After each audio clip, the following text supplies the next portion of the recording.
T minus 50 seconds.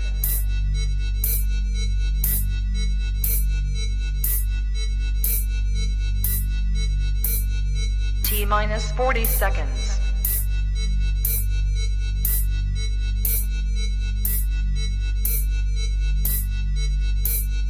T minus 30 seconds.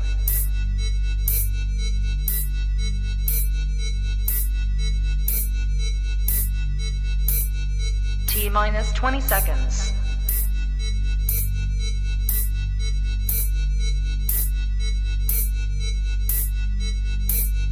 Ten, 9, 8, 7, 6, 5, 4, 3, 2, 1, 0.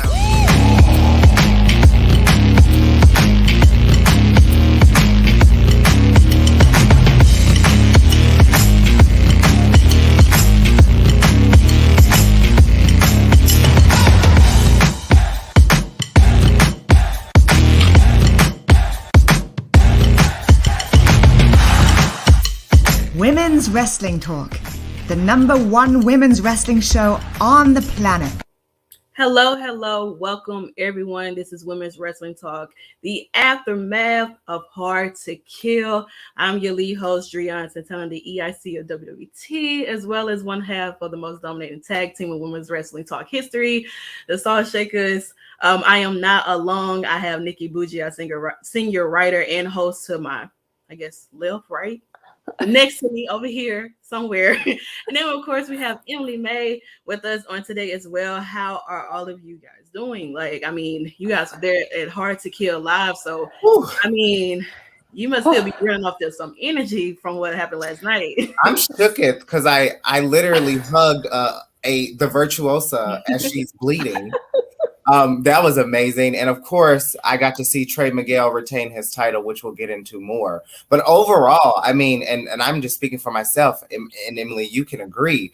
But the atmosphere last night was crazy. It was everyone in the building was having such an amazing time. And I'm still in shock of everything. Yeah, I had to pick Nickie up off the floor after the virtuosa, made contact. I was like, let me peel you up. No, I think overall it was so much fun to be there in person. It was such a great venue. It's a very intimate venue, but the energy was over the top. Once the pay-per-view started, it was like a full steam ahead with excitement, and there was tons of surprises, and yeah, it was so much fun. Even though we were chasing each other all night, there was so much to capture, and so much we tried to go at it from different angles and try to capture it all for everyone watching Women's Wrestling Talk. Yeah, you guys honestly did a great job. You guys got some really, really good footage close up and far back and whatnot. But let's go ahead and kind of jump into it. We're going to go ahead and talk about the men's matches because the women's matches is really what we're really here for. I know first off, I think doing the countdown, it was Jake Something versus Madman Futon. And that was a really, really good match to kind of have it on the kickoff show and everything as a countdown for it. And whatnot, and Jake Something ended up defeating Madman Futon. So how did you guys feel about that match with those two?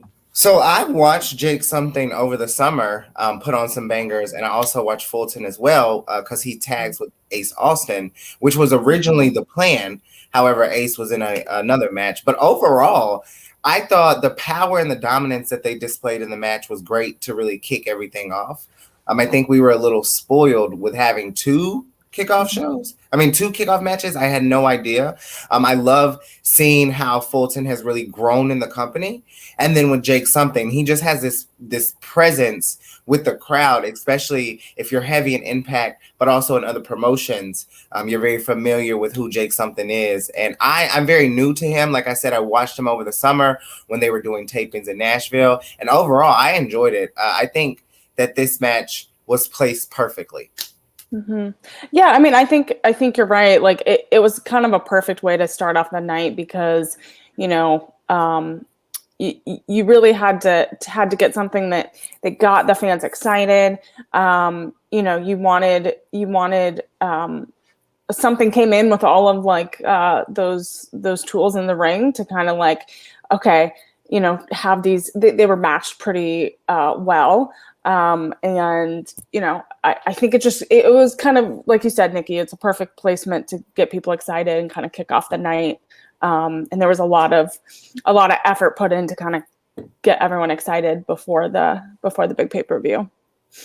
Yeah, definitely. And talk about getting people excited. I mean, this match here, with the Fatal 4-Way with Chris Bay, Ace Austin, Speedball, Mike Bailey, and Laredo Kid. I mean, this match here is a lot of high flyers up in this match. I mean, from start to finish, them coming out and everything. Honestly, this match, I would say, I feel like it should have been on, like, you know, one of the main cards and whatnot. But, you know, they kind of had to space some things around and whatnot. But this match is really, really good, which ended up in having Mike Bailey and defeating the 3 other men. So as you guys are, oh, Nikki. I'm not. I don't. Wait, you didn't like this one? No, I love the match. I'm a huge Chris Bay fan. Shout out to Chris Bay if you're watching. He reposted some videos. I got to chop it up with him a little bit. I actually, over the summer, got a really great video of Chris Bay and his signature line. That's what I like. So last night, that's all I was screaming. I was rooting for Chris Bay to come out on top. I did not like the finish to this, and I'm being biased. I'm new to Speedball, and I think he has brought a different demographic and a different watcher to Impact. So I love that. But in the match, Ace Austin yells out, "This is my house. Who is this kid?" And I felt that because he is new to Impact for now. And overall, I was definitely rooting for a Chris Bay or Ace Austin to go over because I think that they're in a great moment. They're in a great position in their careers in Impact. However, I do think that they need something.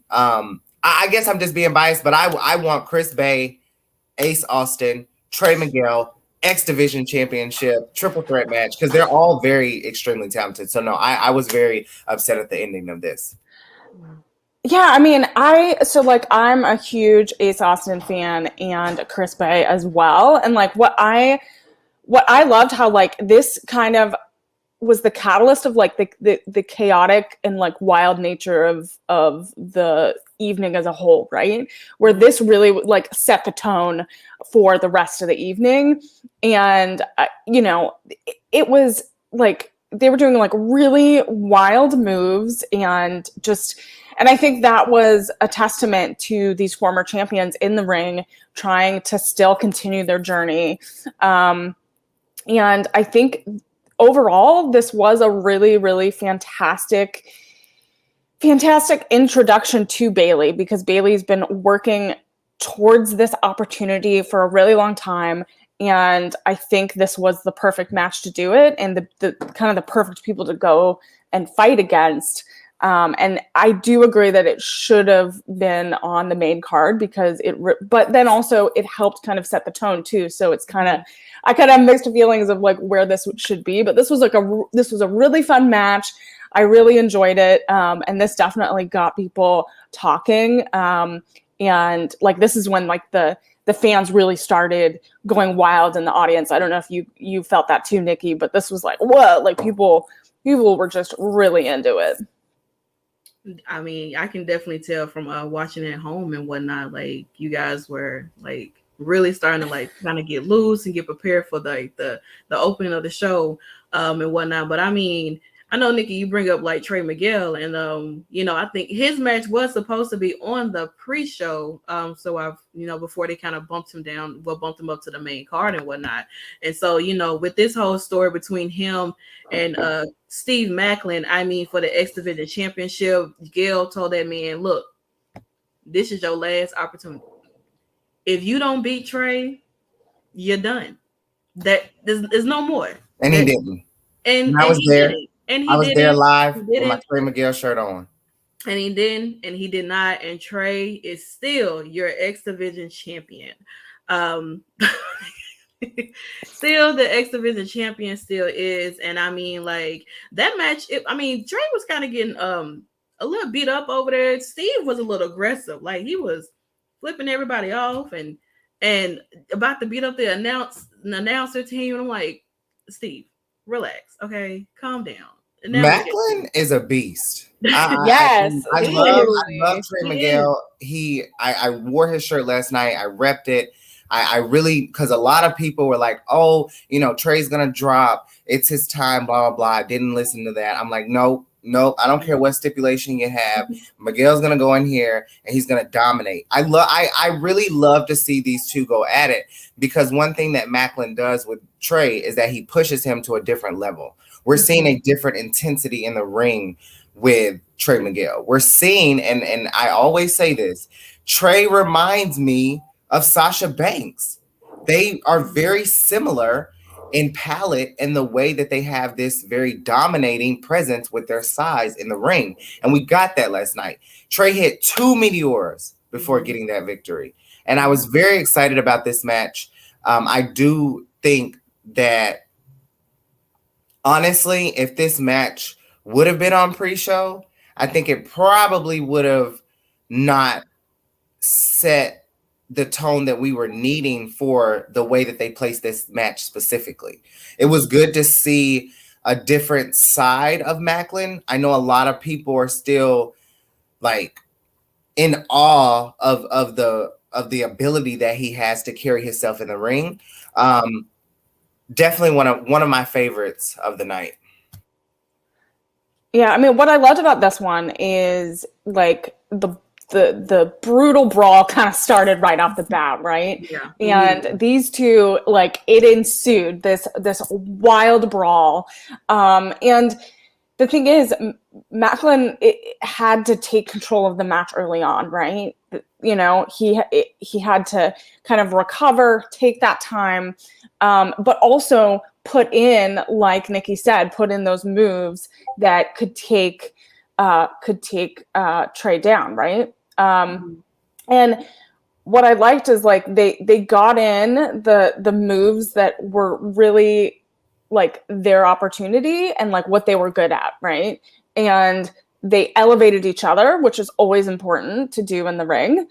And I think it was also a really like there was a toughness that Trey brought to the ring that I think, like you talked about intensity, and I feel like there was a toughness that we haven't really seen quite in this moment yet. And so I think this was the perfect time to bring that. And like he obviously brought all of that toughness in order to make this match what it was last night.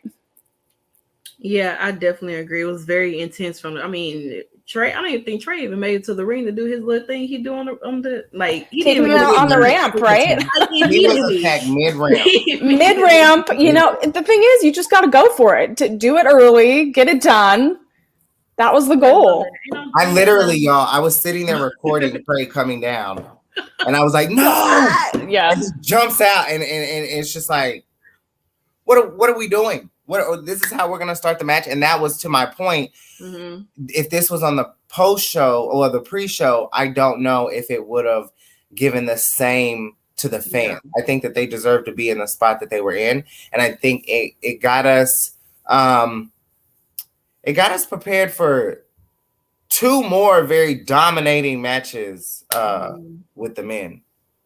Yeah. And when you speak of dominating, I mean, this match here, the Ring of Honor World Championship match with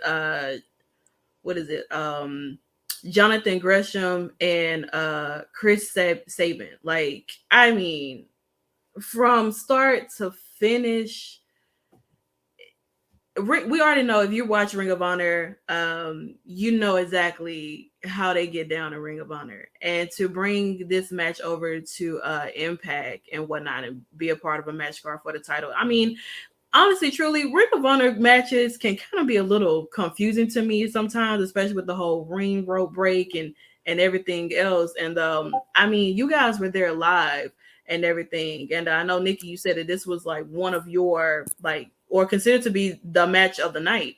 So, you know, being there live and witnessing this match and whatnot, and how all over they were, what did you think of it? You know, why did you think it's the match of the night for you? So we were trying to get as much content with the matches as much as we could, especially with the women. Go check out our IG page. Go check out our Twitter. We got a lot of great videos. So during that time, I did have to go back and watch the women's matches because that was our focal point. Mm-hmm. However, with this match, I didn't take my eyes off of this match. I didn't record. I don't even have footage from this match. And the reasoning being is because I couldn't even move.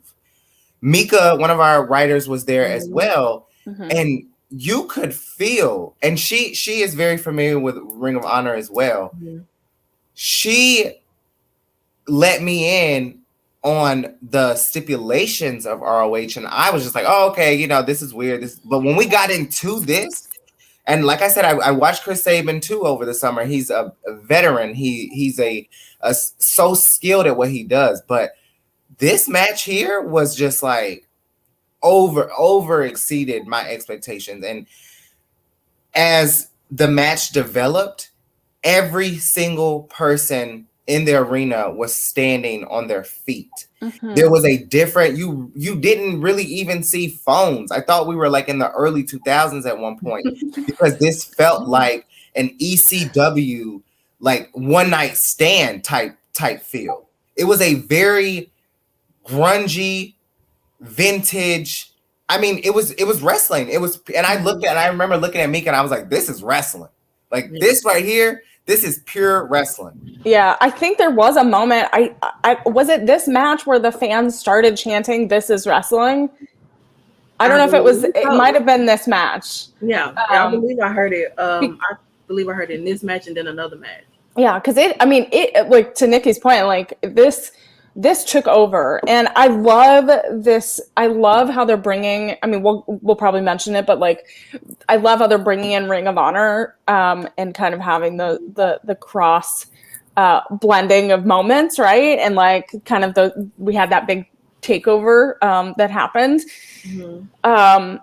But this was like this was one of those matches where literally like we were all trying to find the perfect angle to watch it because there was so much happening all around, and people were standing up, people were standing on chairs and like going all over trying to get a glimpse of how this was going down. And I think to Nickie's point, like those stipulations of this type of match, you know, trying to understand those ROH rules, you know, I feel like everyone was trying to like catch up because it was like a train that was going full steam ahead where we didn't know what was going to happen next. And I think that's what made it so exciting, is because anything could happen. And we were just all trying to there for the ride. Yeah, I definitely agree. And speaking of being along for the ride, I mean, the next men's match that we get into, I mean, this feud was building up since I want to say like for 2 months now since Jonah made his debut into Impact and whatnot. Yeah. I mean, we're familiar. If you're familiar with Jonah, you know, over in like WWE wise and whatnot, you've seen him wrestle in the Indies and whatnot. You know the type of like beast and how dominating he is in the ring. And then you got Josh Alexander, who is also dominating in the ring, and seeing these two like go at it in the ring. I mean, even building up to this match last night, I mean, that match was definitely all over the place. I mean, they were fighting from inside the ring, outside the ring with the fans and whatnot. Everybody moved back. I would have been like, look, as soon as he flipped Jonah over that ramp, I would have been like, you know what? Let me just get my bags and let me get out the way because I'm not trying to get hit for nobody. Okay? Well, what's funny that you say that is me and Mika were literally right there. Yeah. We watched security, like they were literally beside me, and I made a joke. And I was like, is someone about to come out? And he looks at me and I'm like, okay. And so they tell everyone to leave and, you know, kind of get pushed out of the way. Yeah. And Jonah has had his his eyes set on Josh Alexander from the moment he stepped into the Impact Zone. He attacked Josh Alexander, and besides Trey Miguel being my favorite guy in Impact, Josh Alexander is the man. Like, he is the Kurt Angle of Impact Wrestling. Now, of course, Kurt Angle did his time in TNA Impact and had a phenomenal career. We even saw Josh Alexander put the ankle lock on Jonah 2 times. And that was another match. Also didn't get footage because I was literally watching the ability that these two, I mean, and if you look at them on a card or even like size wise, they're unmatched. They're not even matched in the ring. But what they did last night was a stellar performance, and I think Josh did a great job giving Jonah a good match to really kick off something. However, at the end, he tapped. So yeah. I mean, what I liked how, like, again, like Nickie talked about, this feud was building. You know, we were seeing the tension build between these two, and the fact that Josh let Jonah wrestle, that it was a moment where they were like, he dared him to fight, and Jonah, you know, stepped up to the challenge. And there was like, this match I liked because there was a lot of technical moments and over the top moments that I think worked for these two. And it showed that, like, there was like this continuous attempt to really, they kept trying to bring each other down, which I know is like, that is the ultimate goal. But what I liked is, like, it really had a good back and forth. And it was really, really enjoyable. And to Nickie's point, I think this was one of those matches as well that people were like, you had to stay out of the way. You had to, like, I have to say, overall, last night we all had to pay attention because we didn't know where people were going to come from, and things were happening. And what I love is that it was a surprise not only for the people watching it live, but it was a surprise for those that are watching it at home. And so I don't know if it felt the same way, but we were literally on our toes all night because we didn't know what was going to happen. And this match definitely, it could have gone either way, and it was pretty fun to watch it go down. Yeah, I definitely agree. And speaking of being on your toes and whatnot, and all of these surprises that were taking place, let's go ahead and get into our next match, which happens to be this hardcore war match with the Good Brothers and Violent by Design versus Heath, Rhino, Eddie Edwards, Mac, and Swan. Like, I mean, honestly, with, you know, I like how they had it where, you know, each person come out with a different weapon and whatnot. And I mean, it was crazy. This match was, like, from beginning to just, it was a lot of great spots. There were a lot of great moments. Mika's having a moment. Mika, you gotta in the chat. Let us know. We're here. Mika, this match, honestly, it was crazy. It was boring. It was a lot to handle. It was boring. Honestly, it was a lot going on. It was my least favorite match of the night, and it was only because, and I'm just being honest, this should have kicked off the show. This is the match that you start, and then you kind of get out the way. Yeah, it was I have my issues. I have my issues with it being 6-man, 8-man, 10-man. I mean, and she's right. Home Depot, Lowe's, any hardware store got that credit card was like maxed. Yeah, I mean, I do like the fact that they like had it kind of like, you know, someone coming in one, you know, at a time, which was cool. However, I think there was just so much chaos. If you were watching it on TV and they were cutting cameras, you probably missed out on some of the spots that they had. And it was really just an all over the place match, which I'm sure that's what they wanted. But this was one of the matches that I was just like, yeah, this could have been pushed kind of out the way and been swapped with the Fatal 4-Way, or even with the Fatal 4-Way or the other match.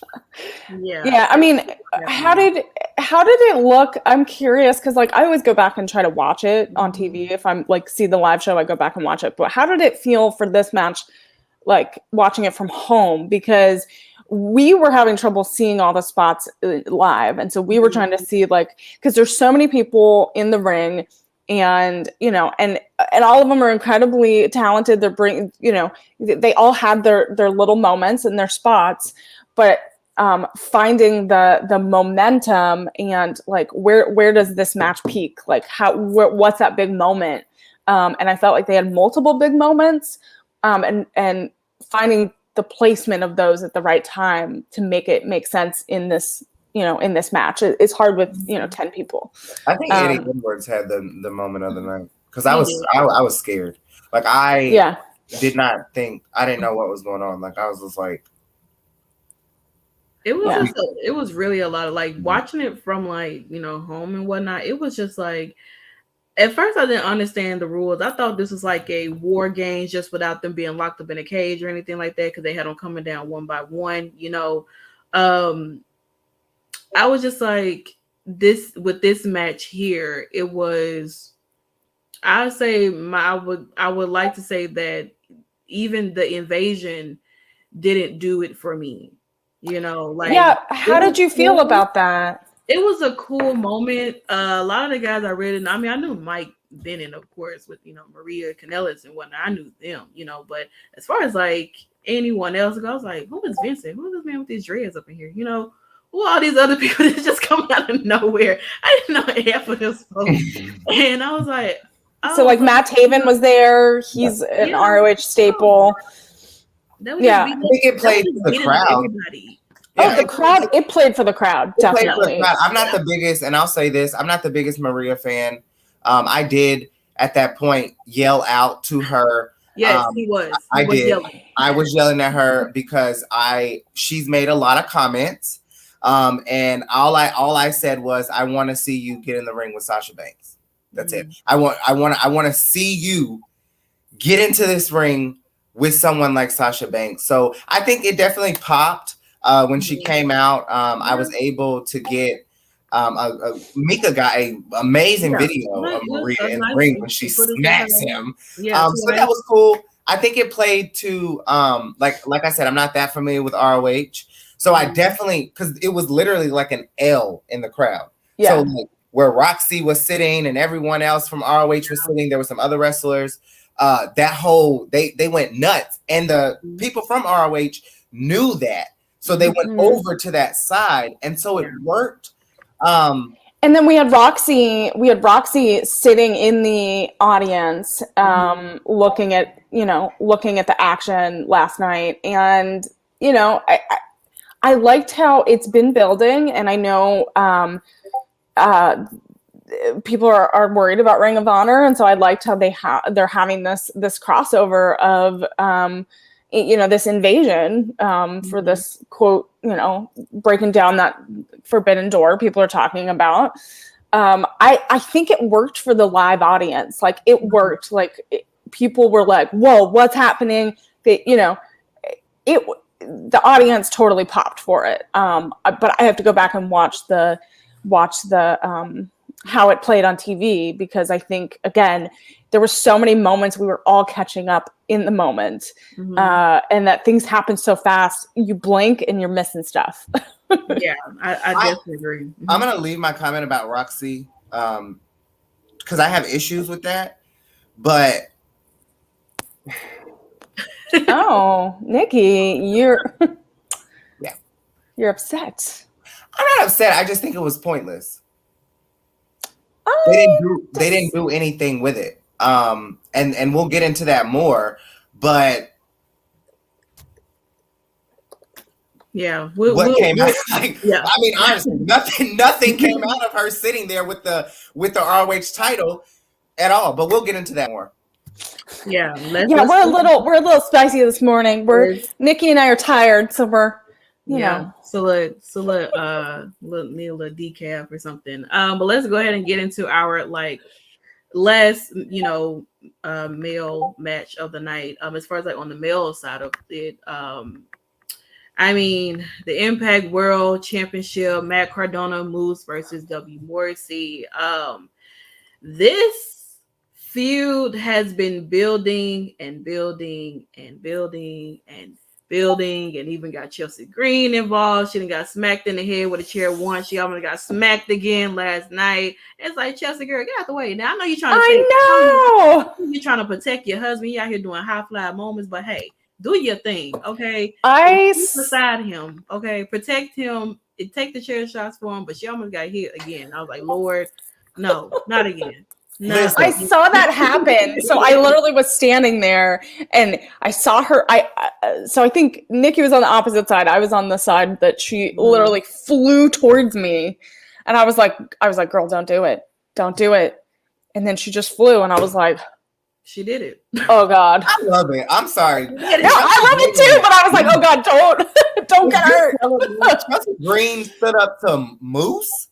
That was amazing. Was absolutely astonishing. She looked great. She came back. She had that honeymoon glow, right? Bringing it to the wrestling ring. I am extremely disappointed in the ending of this. Yeah. I am tired, sick and tired of being milked in Moose Nation. I am sick and tired of having someone believe that they are the god of the wrestling god. It is beyond me at this point. And I honestly think, and I'm not the biggest Cardona fan, but that's who I was rooting for. Yeah, I was too. It's because I feel like he deserved it though. I do too, and we need a new era. I think with Moose, I think it's starting to feel like a Roman Reigns stale reign to me. And that's just, he didn't even have that title that long, and it's already stale. It's already the promo that he cut where he was calling out, even some of the 4 horsewomen and other people. I mean, that was great. It got popped. Now we're in this whole Forbidden Door thing, which was great. This match overall literally made me feel like I was watching, like, these are some big guys. Like in person, Cardona, Morrissey, I think it's like 7 foot, Moose. I mean, they were like, I literally thought at one moment the ring was about to break. Yeah. I mean, I think it's hard because you're building your championship reign, right? Like you have to build enough time so that like we can't be over Moose yet. Like even though many people might feel that way. Nicki, I know, I'm just saying, I'm trying to be like I'm not saying that's my opinion. I'm just saying, wow, Nicki, you're about to, like, when you see me later, you're going to like take me down. I'll take this down before I take Emily down. Yeah. you have to have time to build up. That's why those promos were so important. It was important to like call out people so that you could potentially tease that Forbidden Door, tease people kind of coming in for the title defense. And I was rooting for Cardona. I really wanted that shift, and but I think this was again another fun match. I think it's going to build to other feuds, and we're going to see some moments. People kind of said that this felt like an Attitude Era type of match. So I don't know if you think that as well, but I think we needed it's my brain this morning. Oh my God, I'm just so excited. I can't get words out, you guys. People are saying the title means nothing if everyone just gets a short 2-month run. I mean, that's true. I mean, but how do you have to, is it a 6? Well, but that's part of it, is like every match you have as a title defense, when you put that title on the line, is a moment that you build to a longer reign, right? And you build those stories, you build those feuds, you build your strength as a champion. And so you're seeing this right now. And it's not over yet, unfortunately. So that's what I feel like this match was really just, you're putting your stake as a champion down and saying, this is my title, this is my moment, and this was it, a fighting champion. There you go. Yeah. Which I don't think he is, but here we are. I don't know how long we're gonna do this whole Moose thing. I love the fact that the whole month thing is being brought up. However, there are other people in the industry that have taken a reign from October to January or 3 months and have done way more. And I can't blame Moose for that. I would like to see him do more within the Impact Zone as far as wrestling. He can defend on an Impact night live on Access. There's no issue. It is weird to me that this is only his second title defense since October. I do think that he will get his moment, but I think once we get to Rebellion, Moose Nation is going to be taking a trip down the road somewhere because I don't know.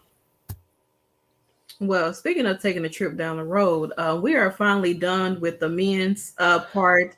Oh my God. Let's get into some women because I mean, my back is hurting from trying to carry this men's division and all this other stuff we got going on. Like, let's get into the real nitty gritty of why we're really here for, and it is the women like opening the show. Like the women open the show and they close the show. Like, who do you know do that? So we didn't know that they were going to be the main event either. Nobody knew. They just changed it. They actually just changed that. They changed it like that night, right? Or that day they announced changed it, right? that, like in the middle of, I think, one of the matches or whatnot. Like I think they probably switched it or whatnot. But I mean, let's go ahead and get into like the first time ever Knockouts Ultimate X match. Tasha Steelz, Lady Frost, Alicia, Jordan Grace, Rosemary, and Chelsea Green.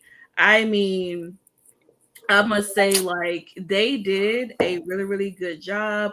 There were some great spots. Lady Frost did her thing. Chelsea Green looked great in her red. I was like, okay, I mean, they pulled out the fits for the night, you know. Yes. Like, I love Chelsea in her red cowgirl look, and very Texas. Tasha still looked really, really good in her outfit. Like Lady Frost, of course, you know, everybody looked really, really, really good. Yeah, Frost, when she did that move, oh my God, I thought Frost was actually climbing up. The moonsault backwards? I thought she was climbing up. I didn't know she was gonna do no moonsault or anything. Like, y'all should have heard Mika. Please be careful. I heard Mika. No, what are you doing? And I was like, when she went up, I think that Lady Frost was definitely one of the shining stars in this match. I predicted from the beginning that it would be Chelsea Green or Tasha Steelz, and it came down to literally those two women. I am so happy that the decision was made for Tasha Steelz to be in this position. This is something I've been on this for a while. I've been saying this for a while now. When is Tasha Steelz going to get her well-respected singles moment? And this was the moment. I really thought, last year, Chelsea, she really dominated everywhere she went. No matter if it was Impact or no matter if it was NWA, no matter if it was ROH, she dominated. So I was like, okay, she got the win in the Impact Zone the past week. Maybe she has the highest momentum.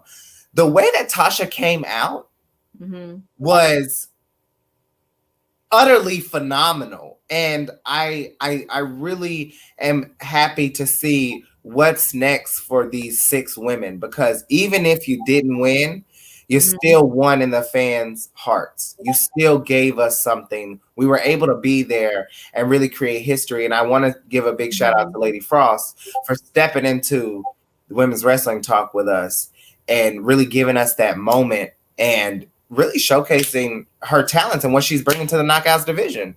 Yeah, I mean, I was so impressed by the ladies in this match because it was a lot of pressure to go in there and do a match that's never been done before.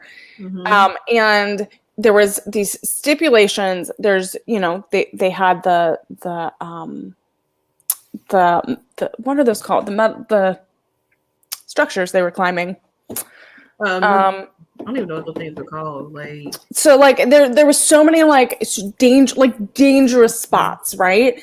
You Yeah. know, Lady Frost impressed me so much. I've seen her wrestle in multiple promotions, and those high flying spots always make me hold my breath.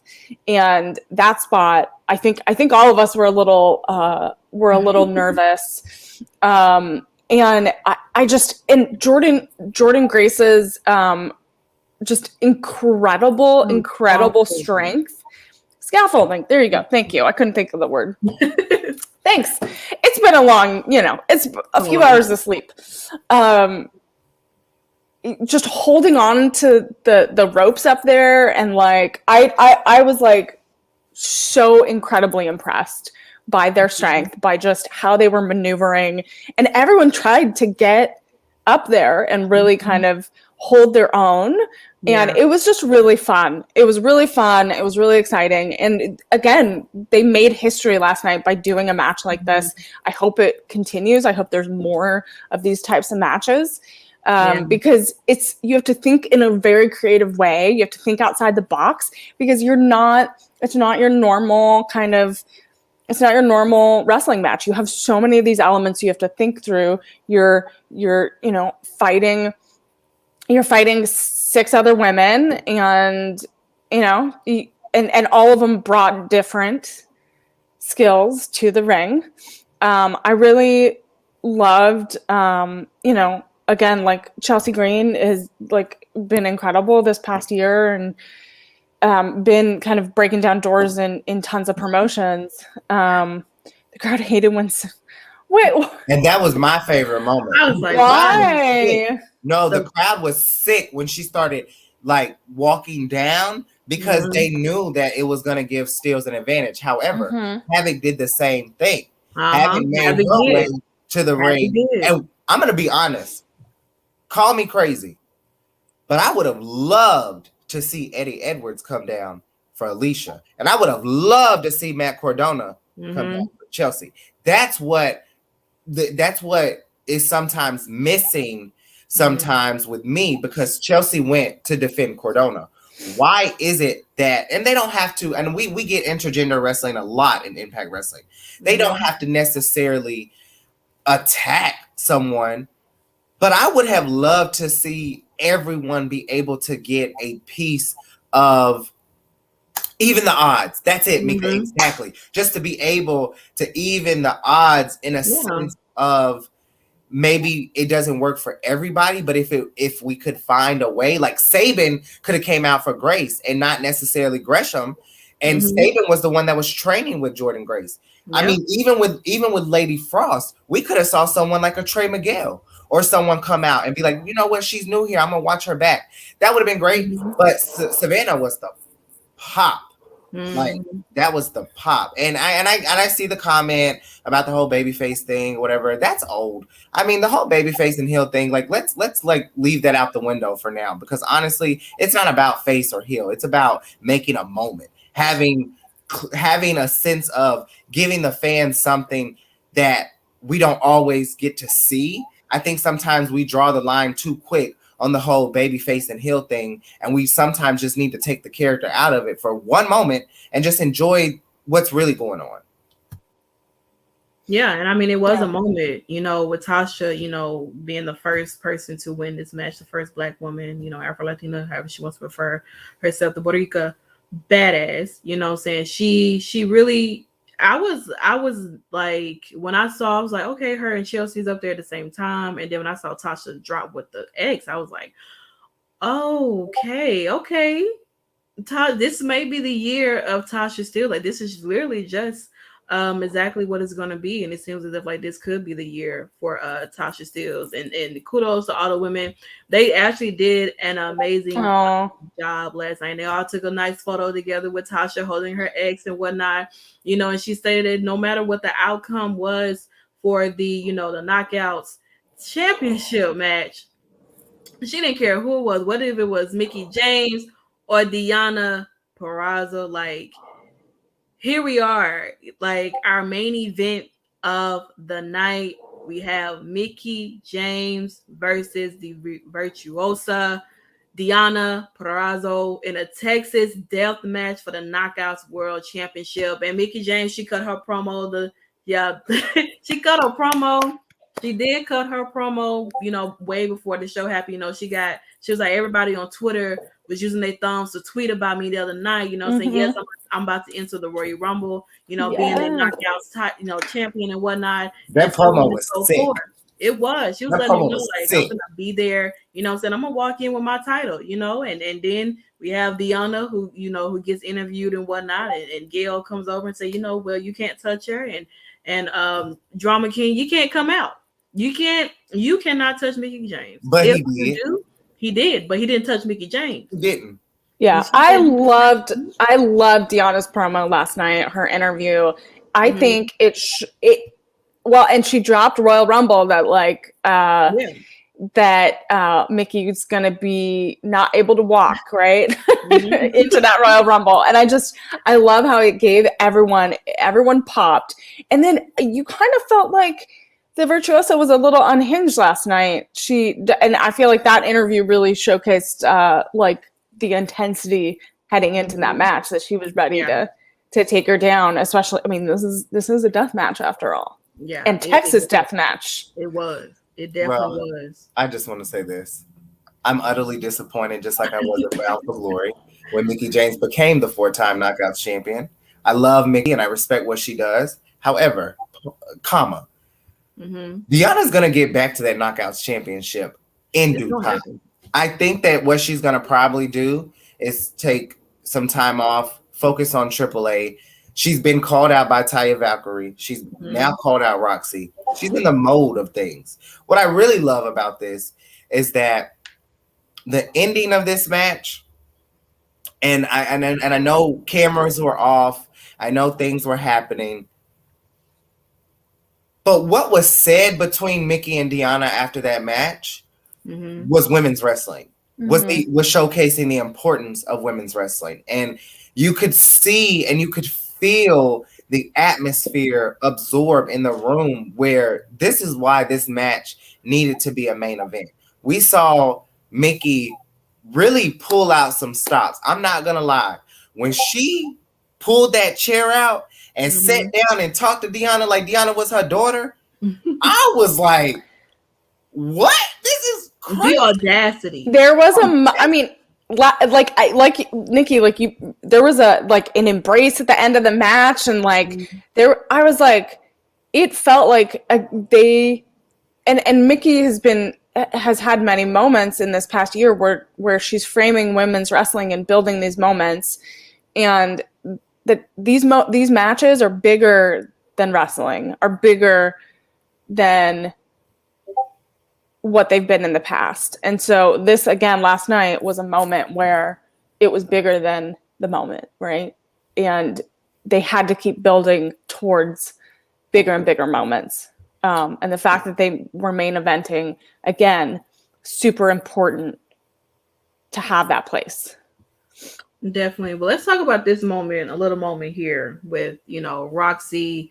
They were always women's champion, sitting there, eyes glued, watching this match transpire. Some, feel happy to see that this is something that could be transpiring in the near future. Others, Nikki, who are opposed to this, obviously. Nikki, now I want to know what your thoughts are about when, hearing that Roxy was in the audience, here holding her title, looking like eyes glued to this match, like, relax your eyes, girl. I thought this was gonna pop out or something. But just watching. She had her eyes on the prize. Yeah, but relax. No, be cool, be chill. You ain't gotta be like you can't see us. I thought maybe she lost the contact or something, because the way she was looking like she couldn't see. But she was scared. She looked scared. Did she look scared? I didn't think so. Absolutely. I thought she looked determined. No, absolutely not. She didn't look determined to do anything, because she didn't do anything coming to Impact. I'm going to say this. I looked directly at her. I was sitting cat-a-corner to her when Deonna and Mickie were going at it, and all I saw was fear. I saw fear from a champion, because you don't know what's next. You've been challenged by the virtuoso herself, one of the most dominating women in women's wrestling at this moment, a trailblazer and someone that you're going to get in the ring with as soon as possible. My thing is, if you're going to come and you're going to hold that title ROH, have some confidence and make it look like you know that you feel like whatever's going to happen after this is going to be something. The issue that I have with this, and I'm going to pass it over because I'm not going to go too much into it, but I'm just going to say this. This is a waste of opportunity because Roxy was not involved in any capacity. I understand the exposure. I understand that having the ROH family there was amazing, and I appreciate that. To that point, though. Why didn't let her invade? You know? Exactly. Well, what I wanted, She sat there the whole time. I would invade it was not one interaction after the match with someone who called you out on your territory. Deonna came to ROH Final Battle and called you out. So what they should have done, I'm not blaming Roxy, but what they should have done is when they were done, you should have been next.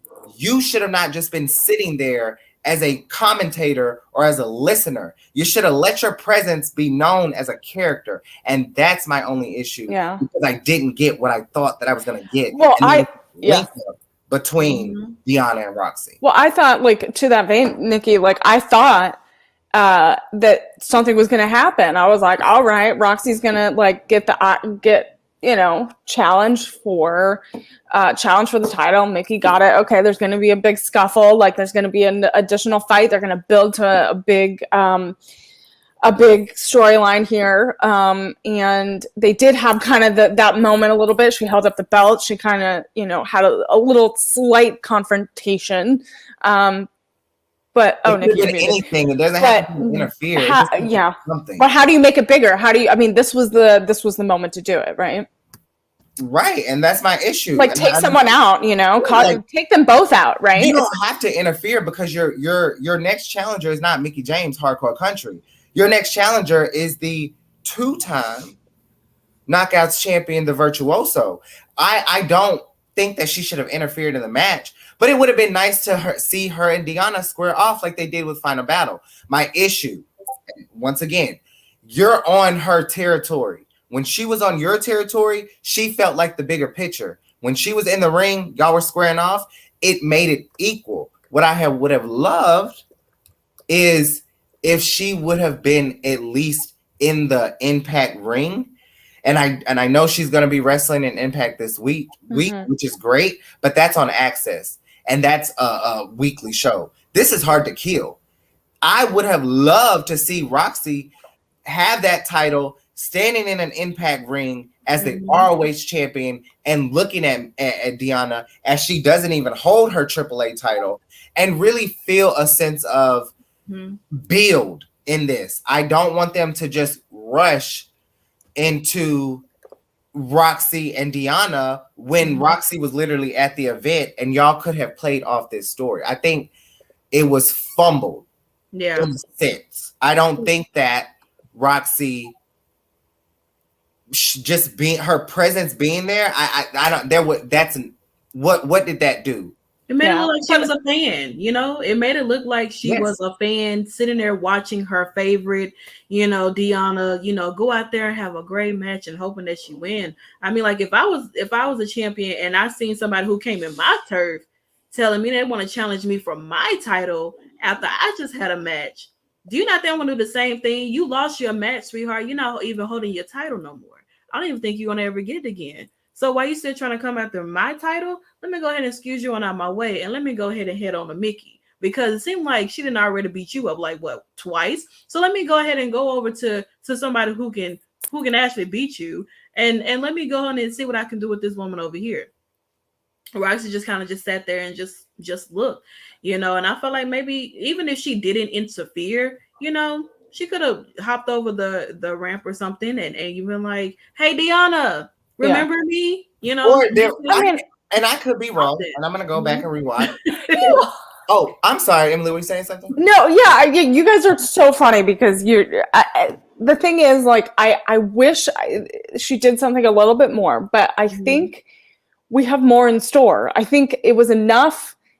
So I would love to see what it looked like on TV, because I think in the audience it felt very different with the fans around. But I want to see how this builds into the matches in January and February and March and leading up to the other pay-per-views this year, because I think it's just the beginning, and I think they were just teasing it a little bit. And I know Nicki, you're going to fight me on like, oh, well, she should have done more, but I think it was enough because we had other ROH bouts on the line. I think it was enough.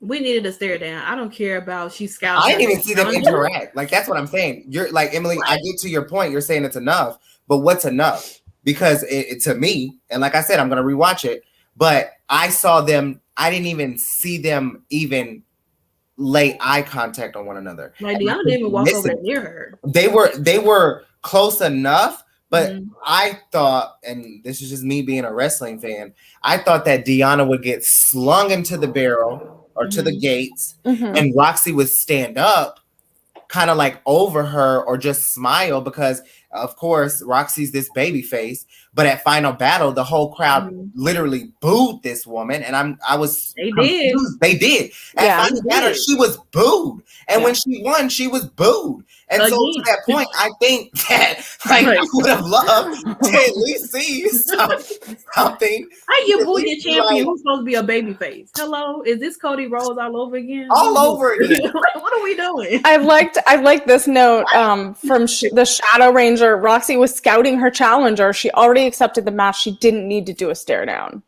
Well, she did stare. She stared the match down. Well, no, but a stare down meaning like no, full on stare down, face to face. But she stared down the match. Like, she was just sitting there looking. Like, she was scouting. She looked like a fan. As a champion, she looked like she bought a title, and she was sitting there like a fan. Oh my and God. Her expressions, I felt like she was playing into her character. There was eye contact on TV. Where? Deanna even said a few words to Roxy. And so we have to go back and watch it. We have to go back and watch it. I'm only going from the live. What you saw, yeah. What I saw from the moment that, and true enough, like I said, and Mika said this too, we didn't even know that she was there until security told us. So for us, it's easier when you're at home and you're watching, you're like, okay, this Roxy, you catch stuff. But for me, you're not scouting. You're not scouting the virtuoso. I'm gonna put that out there now. You're not coming to Impact to scout the virtuoso. That's not in your category. You're not doing that. What you're doing is you're gonna sit down. You're gonna watch the match. You're gonna enjoy the match. You're gonna take your title, and you're gonna move on. And you're gonna get ready for the virtuoso, because this is probably gonna be one of Roxy's biggest matches of her career, and I'm personally excited for it. I'm still learning with Roxy. I think that her presence being there was definitely a good thing. I don't know. Like I don't know. I want more. I'm one of those fans where it's just like, get in her face or say something. I don't know. You're the fans that are causing trouble. That's what that means. I know want people to be aggressive. Like, because that's how we get made came of on your matches. turf. She came on your brand to say that she wanted to challenge you for your title, and all you did was smile and shake her hand. She was like, "Oh my God, yes. Thank you for acknowledging me, Deanna. Oh my God, you're the best. Like, I idolize you. I want to be." She's a great baby face. I just don't think it's going over as much, and I'm curious to see how going forward this can play into what we see. Does she sign full time with Impact? Is she gonna be like, Mercedes Martinez and kind of phase in and out and go to AEW? Will we see? There's so many questions with Roxy, and that's the one thing that I can say is the one thing that I can take from it is that they're leaving us with so many questions. Yeah, I mean, and that's part of it. Like, I would say overall they did like this. I know we keep harping on this part of it, but I think that's what it was meant to do, was to leave people wanting a little bit more, was left people wanting to ask questions, wondering what was going to happen next. Because this was an incredible match. They put out all the stops. They used the, tables and so many chairs and thumbtacks and like they used them so well. There was lots of blood, and it was that Texas death match that that we were all wanting. Yeah. And I think that's okay to have this little mystery hanging over us at the end of the pay-per-view, because in the next few weeks, I think it's gonna become more and more exciting, and maybe the answers will be revealed. Yeah, you can have all the confidence in the world as a champion or as, accepting someone's challenge, but that don't mean you're going to always beat them. And I will say this, you do have to have confidence to walk into an arena and everyone's silent or booing you and you're supposed to be a babyface. Mm-hmm. That's a lot. Because when I watched Final Battle, I was expecting the crowd to erupt for Roxy as a face. When she won, I was expecting them to erupt, and there were boos. And there wasn't even a moment in the live show where Roxy stood up and was acknowledged, which maybe she wasn't supposed to be. I don't know if they did it on the actual taping. But to the match itself, Mickie James and Deonna have really showcased the ability going forward that women have always had in wrestling. Mm-hmm. Just to say that these two women have had one of the greatest feuds in women's wrestling last year. Mm-hmm. And now we're at a moment where Deonna is not a champion in Impact. However, she's in a place where another question is absorbing, even though we know that there's going to be a match between her and Roxy. And yes, I saw the graphic. I mean, like, when I say that, I mean, like, actually stood up. Like, I thought that Roxy would stand up since she was in the crowd and kind of wave. She's a baby face. She's a champion.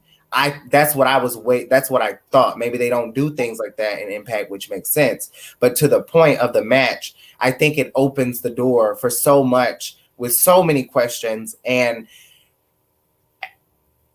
after things develop, you really get to see a different look on where everyone is going. Mickie, Roxy, and Deonna, and even Tasha Steelz with facing. I mean, Tasha Steelz and Mickie James is about to be like insane. Yeah, and that's like an amazing opportunity for Tasha. I think it was so exciting that she won last night, and I think that the opportunities are there and the doors are open, and I think we're gonna see some amazing ladies step up, and this is their time to shine even more.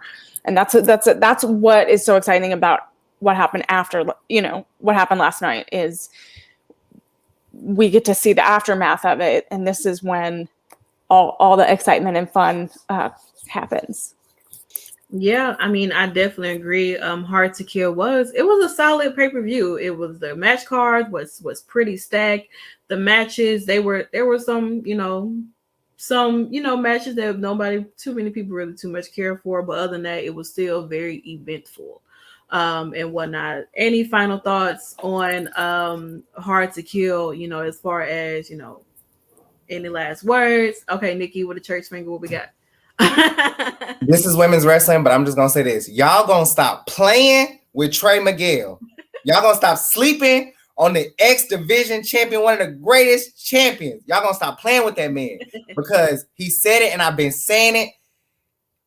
This is his era, and if people not woke on Trey Miguel, they woke now. And I just want to say, if you gonna come at the Virtuosa, say it with your chest, okay? Say that with your chest, because ain't nobody going over the Virtuosa.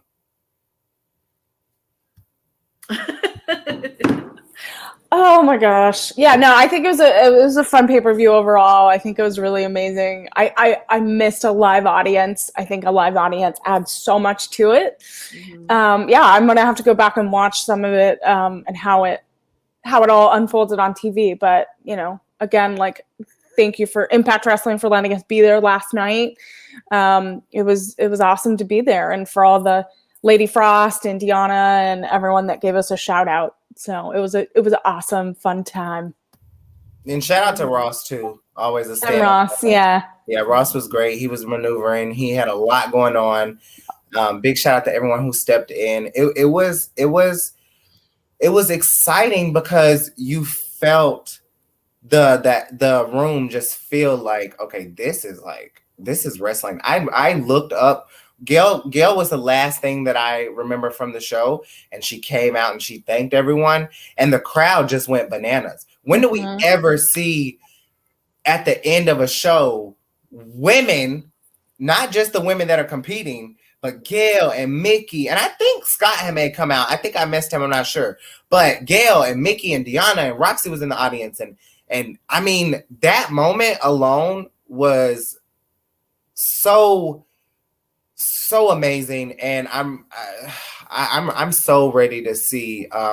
Taking everything from last night, I am excited to see my girl, the amazing Tasha Steelz, take on Mickie James, because that is going to be that's gonna be crazy. Yeah, I can't wait. It definitely is. Before we get out of here, let everyone know where they can follow each guys at. Starting with you, Nikki. You guys can always follow me on Twitter at Nickie Booshie. If you don't like Charlotte Flair, please stay away. You guys can also follow me on Instagram, Nickie Booshie as well. And once again, if you do not like Charlotte Flair, please stay away. Oh my gosh. You can follow me on all social platforms at Emily Mae Heller. If you are a fan of women's wrestling, you need to also follow Mission Pro Wrestling. We have a show coming up on January 29th in Conroe, Texas. So if you're in Texas, or you can watch it on Title Match Network. And thank you all so much for letting us talk. Mm-hmm. Yeah, definitely. As for me, I'm not giving up my Instagram or Twitter, you guys, because it's two different names on there. So if you just type in Driune Santana, you will find me. Literally, you will find me. Just type in Driune Santana, Instagram and Twitter. That's where y'all find me at majority of the time. But don't come in my comment section, because I'm a troll. I am a troll. Because if you are you stalking my channels too? Is that what was happening? No, no. Y'all come to me talking crazy and try to troll me. Promise you, I troll back, and I don't play fair either. At all. I don't. Don't mess with her. I don't play fair at all. And also follow Women's Wrestling Talk at WWE Talk Pod everywhere. You can find us everywhere. This is not just women's wrestling. This is professional wrestling. Go ahead and get our merch too. Everything. Nikki is rocking the Women's Wrestling Talk merch. We got a lot of things in store for the new year and whatnot.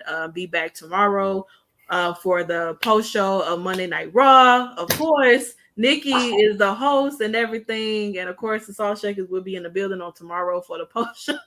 I don't think they're ready. They've had us. The Salt Shakers have been here consistently, we are taking over Women's Wrestling Talk as one of the most dominating tag teams in Women's Wrestling Talk. And I love it because we're just starting. We are. Ooh, I love it. Definitely. All right, we got to get ready for more Impact. Yeah, today. Emily and Nikki is about to head to live taping of Impact tonight, so we don't want to keep them that long. We got to get them some rest and get them some food and everything. Let's sleep here and there. Thank you guys once again so much for taking your time out of your day to hang out with us on this beautiful Sunday. Well, it's raining here where I'm at, but on this Sunday, hope you guys enjoy the rest of your day, and we'll catch you next time. Women's Wrestling Talk, the #1 women's wrestling show on the planet.